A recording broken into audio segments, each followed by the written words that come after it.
Guys, ngayon naman samahan niyo ako sa isa pang mysterious na lugar. Sabi ng friend ko, ano daw to,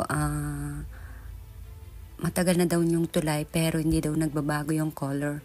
Maganda daw, tapos may mystery daw. Tinatanong ko kung bakit niya isinadjust ito. Sabi niya sa akin, puntahan mo muna, ikaw na ang malam kung anong laman ng, kung ano ang istorya ng tulay na yon. Tingnan nyo guys yung daan, wala man lang akong nakakasalubong. At nagtataka ako dyan sa mga bato, parang nakakalula pag nandyan ka talaga sa personal. Talagang hindi mo alam kung maraming nakatingin sa iyo o ano.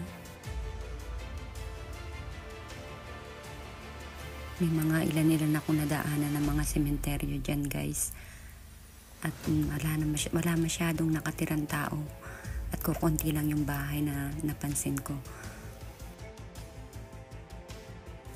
Dahil nga kamag-anak tayo ni Dora, the Explorer, kailangan din natin mapuntahan dyan. Alam niyo ba guys, galing lang ako dyan sa shrine. Tapos sabi ko, malapit na lang din naman ako. So daanan ko na. Hindi ko naman alam na ganito pala ang daan na madadatnan ko. Ni isa man lang sasakyan wala akong nakita. Nakakaano din. Pero nagustuhan ko yung lugar kasi dahil papalapit na nga yung summer, maganda na yung bundok, marami ng green. Pero tingnan nyo guys, yung daan nakakalula din siya. Tingnan mo, may marami pang mga sementeryo din. Tapos may mga abandoned houses. Tapos nandito na nga ako sa taas. Signal dito, hindi man lang niya sinabi sa akin. Pero nagpapasalamat pa rin ako sa kanya kasi natagpuan ko tong location na to dahil sa kanya. Dahil daw, nagpunta daw sila dati dito. Parang picnic yata, parang may maganda yung view ganun. Kaya recommend niya sa akin na pumunta ako. Pero alam niyo ba guys, may mga nalalaglag palang mga puno dyan na nag-i-slide. Hindi ko alam na, buti na lang at walang ulan nung nagpunta ako dyan. Kaya shout out pala sa'yo, kumari kong Jenny, sana mapanood mo rin tong video na to. Tignan mo, sana sinama na lang kita pa rin, hindi ako masyadong natatakot. Tignan niyo naman yung mga bato, parang dadagan sa'yo. Ito yung isang place din na kinatakutan ko dahil wala siyang signal. Kaya anytime kung ano mangyari sa'yo, walang magsasaklolo sa'yo. Kaya shout out sa'yo Maring Jenny, I love you. Patuloy tayo guys, tingnan natin kung ano talaga ang meron dito.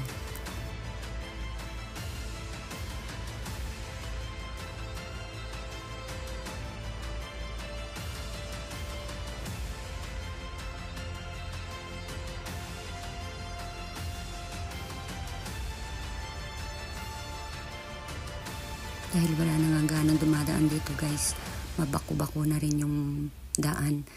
Kaya maalog yung sasakyan.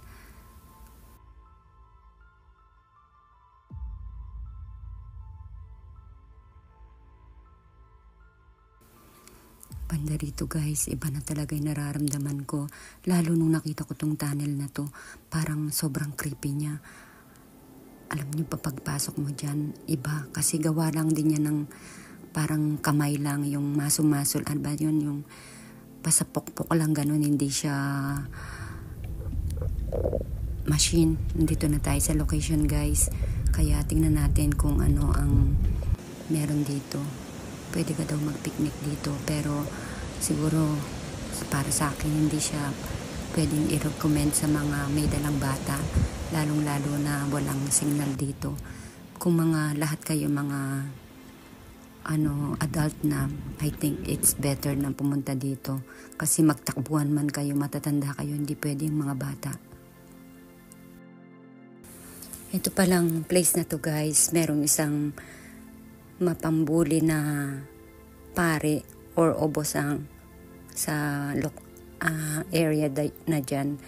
Tapos parang sa sobrang pambubuli niya, merong isang pare nagpapayo sa kanya na magsisi siya at binigyan siya ng parang chant yung salita or mag-repent ganun.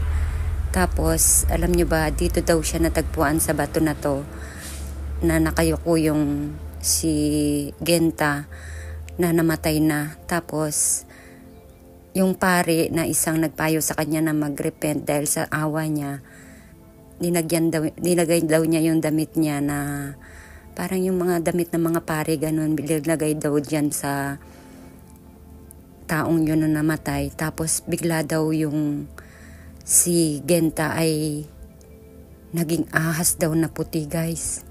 Kaya tignan natin kung anong meron dito sa taas. Sama-sama tayong mag-explore pa, guys.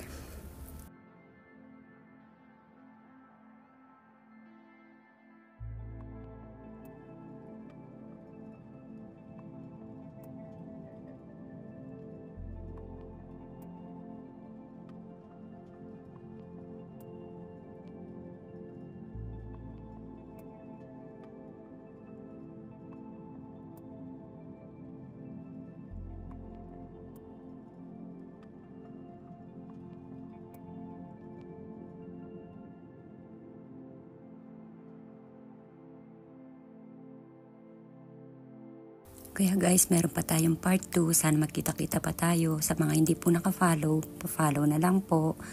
And paiwan na rin po ako ng comment na kung saan kayo nanonood para alam ko kung saan nakarating ang video natin. Maraming salamat guys. Palambing po ako ng heart. And see you on part 2. Para na rin po ang notification bell. Thank you.